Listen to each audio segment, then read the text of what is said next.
Kaya naman mga kamare, tahimik na naman kasi araw. And then at the same time, maraming tayong nakapilang trabaho. Ayan. Yung green tea natin, as usual, hindi mawawala yan. Ayan. Busy pa rin ang araw natin ngayon mga kamare. Preparation, because Ramadan, kailangan ang pagkain huwag kalimutan. So may nire-ready tayo dito. At mamaya ng mga 4 p.m. umpisa na naman ng sunod-sunod na luto sa kusina. So ngayon nagpe-prepare tayo. Anong oras na? Alas 10 pa lang ng umaga, mag-alas 11. And then at the same time, non-stop ang patrabaho ni Bossing. Ayan o. May kinukut-kut. May binubuksan naman sila ditong wall. Kasi yung kwarto ni Bossing, may masangsang na amoy. So, lahat inikot na nila, lahat ginawa na nila, mayroon pa rin amoy. So, ngayon, binubutasan nila itong isang wall kasi may ipapasok ata silang isang pipe. Kasi parang magkadikit yung pipe ng air condition doon sa waste na galing sa mga CR. Kaya yung room ni Bossing, oh my God, ang sangsang ng amoy, ang baho. Kaya yan, busy rin sa loob ng bahay. Tahimik ang paligid ngayon mga kamare. Walang putok simula kaninang umaga pagising ko. Kasi kagabi ang parang yung airport, malapit yung airport dito sa bagong bahay namin eh. Yan yung lugar. Kagabi may nakita akong pabagsak na kulay pula. My God, kitang-kita ko talaga. Kasi may deliver. Tamo, kahit nagpuputo ka na yung deliver kagabi, non-stop pa rin. Lumabas ako, and then kinuha ko yung deliver. Eksakto pag tingala ko sa langit, may pabagsak na kulay red. Pag ganun.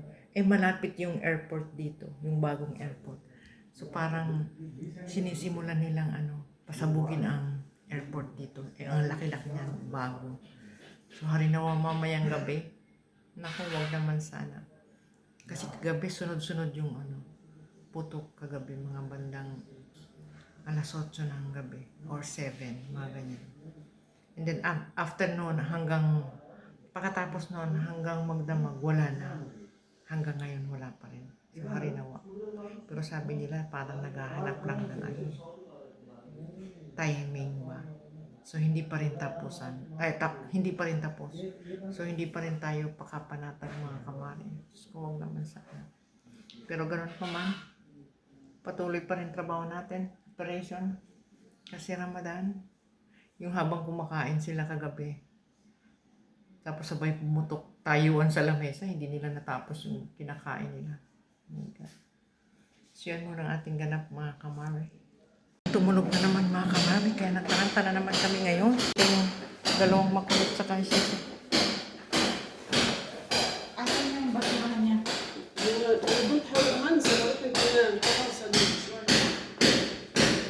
Diyan sila nagtatago. At the same time, yung mga nagtatrabaho, ayaw nilang lasing ko na ng hapon mga kamare. Tapos na yung paghanda natin sa pagkain since gulo-gulo na yung buhok natin. So maghahanda naman tayo ngayon ng mesa. I-enjoy na lang natin yung araw natin na super trabaho. Super unli kasi Ramadan. Unli ang trabaho natin mga kamari. Maghahanda tayo ng mesa. At the same time, magmarites muna ako sa'yo ng konting oras. Kaninang umaga may alert, isang beses lang. Ngayon wala, hanggang ngayong oras. Yan, at the same time si Leo dito. Alam niya nagmamarites ako. Say hi! Hi! Hi! You like Luisa? Say yes! Yes! I like Luisa! Yes! You like Luisa? Say yes! Yes! I like Luisa! Yes! Come here! Say yes! Hi! Hi! Turang-turang. Ang kulit. Ang kulit. You're so makulit. Kulit niya. Oh my God. Yan ang martes natin si Leo. Kunin natin yung pangsapin natin sa... Ayan. Yung sinasapin natin dito sa lamesa.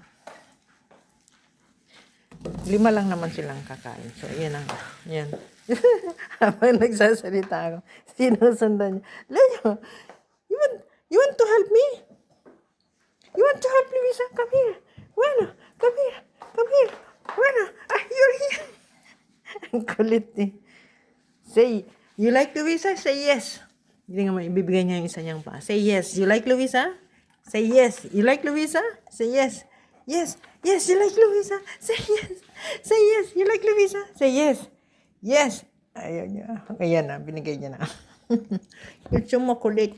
You're so makulit. You're so makulit. Gusto niya yung ginaganito siya. Aray ko. Gusto niya yung ginaganyan yung leg niya. Say hi, pakyut siya. Nagpapakyut. Nagpapakyut siya sa'yo. Nagpapakyut sa'yo sila. Alam niya, tinakakaano siya. Ang bilis niyang lumaki. Ang bigat niya na. Yan. Ayan na siya. Ayan, upo na siya. Kasi galing siya sa labas eh. Napagod siya. You're tired? You're tired? You go outside? You go outside with your nanny? You go outside with your nanny? Na-ready na natin ang ating... Yan, may salad siya. 3 klaseng salad yan. Yan, may konde. Iba-ibang salad yan. Yung lamesa naman, simple lang yan. Ito yung una niya yung kakainin. Bago sila kumain mag-umpisang kumain. Yan. Mga 6:30 sila kakain. 6:30.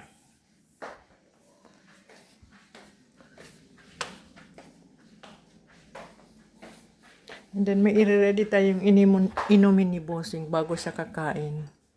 Ito. 2 kutsara niyan sa baso. Yan.